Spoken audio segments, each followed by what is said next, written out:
بسم اللہ الرحمن الرحیم حامدا مصلیا اما بعد۔ روزہ کی 6 قسمیں ہیں۔ نمبر 1 فرض، جیسے رمضان کا روزہ، کفارہ کا روزہ اور نذر کا روزہ، یہ تینوں روزے فرض ہیں۔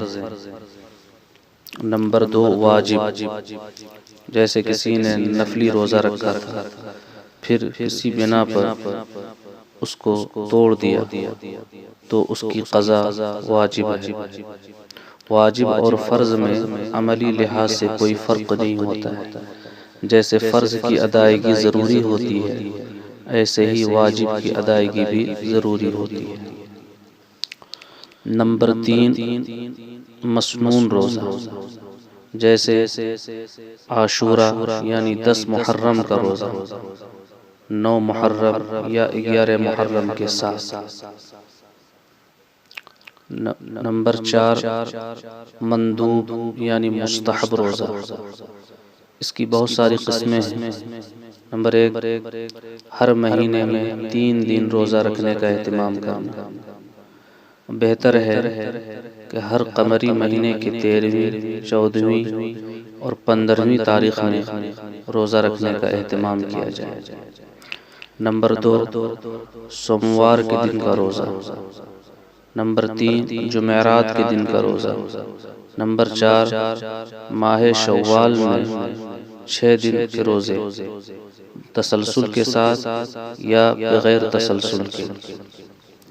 نمبر 5 صوم داؤدی، یعنی ایک دن روزہ رکھنا دوسرے دن افطار کرنا۔ اللہ تعالیٰ کو تمام روزوں میں سب سے زیادہ یہ محبوب اور پسندیدہ ہے۔ روزہ کی 5ویں قسم نفل، فرض، واجب، مسنون اور مندوب۔ ان کے علاوہ جو بھی روزے ہیں وہ سب نفل میں داخل ہیں، بشرطے کہ اس میں کسی وجہ سے کراہت نہ آئی، ورنہ وہ مکروہ میں شامل ہو۔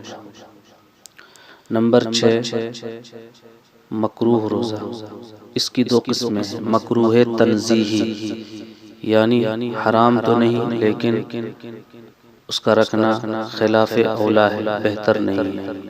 نمبر 2 مکروہ تحریمی، یعنی ایسا روزہ جو حرام کے قریب قریب ہے، یعنی ناجائز۔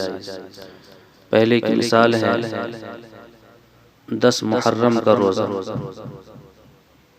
9 محرم یا 11 محرم کو روزہ رکھے بغیر صرف 10 محرم کا روزہ، یہ مکروہ تنزیہی ہے۔ دوسرے مکروہ تحریمی کی مثال ہے عیدین کا روزہ اور ایام تشریق کا روزہ۔ سال میں 5 دن ایسے ہیں جن میں روزہ رکھنا شرعاً حرام ہے۔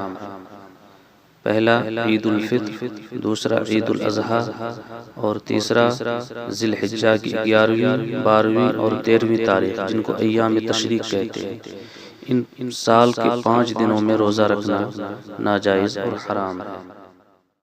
حوالہ نور الایضاح و نجات الارواح، کتاب الصوم، فصل فی صفات الصوم و اقسام۔